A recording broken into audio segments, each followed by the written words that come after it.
Hello everyone, let's practice daily use English sentences. And our first sentence is मी हे कधीच खाल्ले नाही. एखादा पदार्थ असा असेल की तो तुम्ही कधीच खाल्ला नसेल, तर तुम्ही हे सेंटेन्स इंग्लिश मध्ये कसं बोलणार आहात की I have never eaten this. I have never eaten this.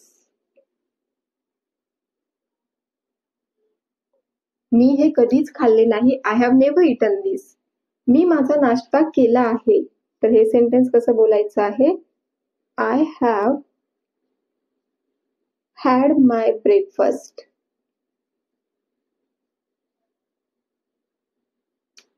I have had my breakfast. Suppose तुम्हाला बोलायचं असेल की मी माझा लंच केला आहे किंवा मी दुपारचं जेवण केलं आहे, तर तुम्ही काय बोलणार आहात? I have had my lunch. जर तुम्हाला हेच सेंटेन्स बोलायचं असेल की मी रात्रीचे जेवण केले आहे, तर तुम्ही कसं बोलणार आहात? I have had my dinner.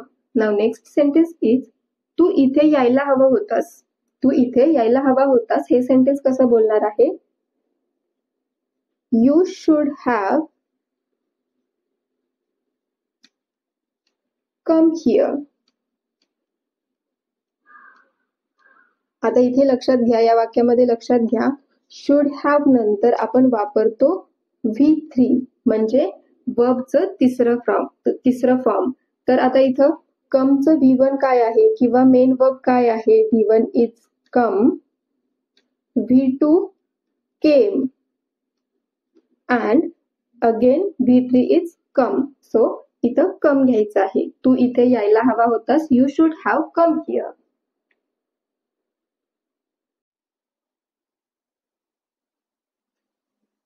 Next sentence, मी तुमच्या आधी तयार झालो. एखादं तुम्हाला बोलायचंय की मी तुमच्या आधी तयार झालो, तर तुम्ही हे सेंटेन्स कसं बोलणार आहात? I got ready before you. I got ready before you. मी तुमच्या आधी तयार झालो. I got ready before you. Then मला तिथेच राहावे लागले. मला तिथेच राहावे लागले. I had to stay there.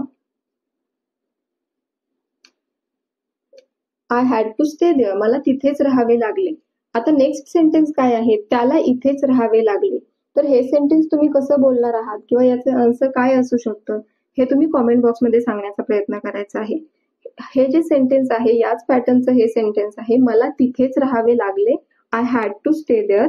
पण इथं काय डिफरन्स आहे? मला ऐवजी घेतलं आहे आपण त्याला आणि तिथेच ऐवजी घेतलं आहे इथेच.